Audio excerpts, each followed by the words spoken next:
ताडोबा अंधारी व्याघ्र प्रकल्पातील निसर्गाचे चमत्कारिक आणि अद्वितीय दृश्य अनेकदा पर्यटकांना अनुभवायला मिळतं.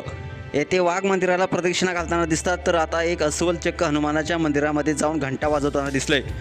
या दृश्याने उपस्थितांना आश्चर्यचकित केलं नाही, तर एक वेगळी आध्यात्मिक अनुभूती दिली.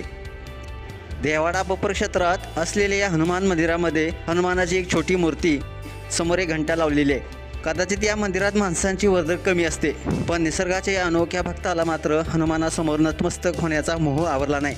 जंगलातून फिरत असताना हे अस्वल मंदिराजवळ आलं आणि आत जाण्याचा प्रयत्न करू लागलं. याचवेळी त्याच्या डोक्याला मंदिरातील घंटा लागली आणि घंटीचा आवाज होताच अस्वलाने कुतूहलाने पुन्हा पुन्हा घंटा वाजवण्यास सुरुवात केली.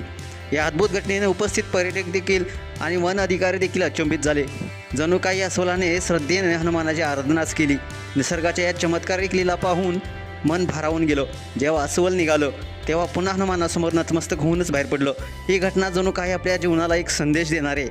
निसर्गात असलेल्या प्रत्येक जीवात एक प्रकारचा भावनिक आणि आध्यात्मिक अंश असतो.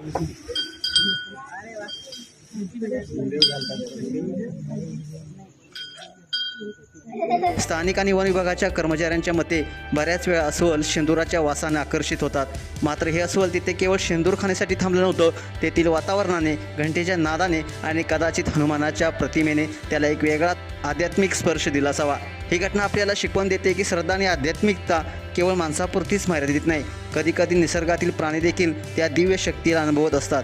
अस्वलाचे हे अनोखे भक्तिभावाने भरलेलं दर्शन म्हणजे निसर्गाच्या घोडतेचा एक सुंदर नमुना आहे. तुम्हाला हा व्हिडिओ कसा वाटला नक्कीच कमेंट्स बॉक्समध्ये आपल्या प्रतिक्रिया अवश्य लिहा आणि आपल्या SS स्पोर्ट्स या चॅनेलला सबस्क्राईब करायला नक्की विसरू नका. धन्यवाद.